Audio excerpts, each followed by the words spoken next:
Итак, всем огромнейший привет, доброе утро. У нас вот 35 минут 8 утра, и у нас на завтрак каша овсяная,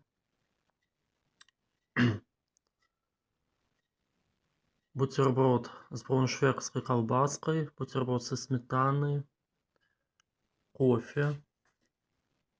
Блин, прям похоже на какао или чай из такой вот модной чашечки.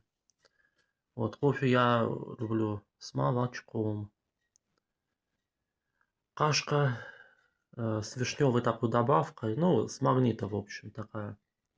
Ну, пускай краситель или что, но вкусно. Что-то прям мне очень понравилось. Так что вот так вот. Всем хорошего дня и прекрасного настроения. Пока-пока.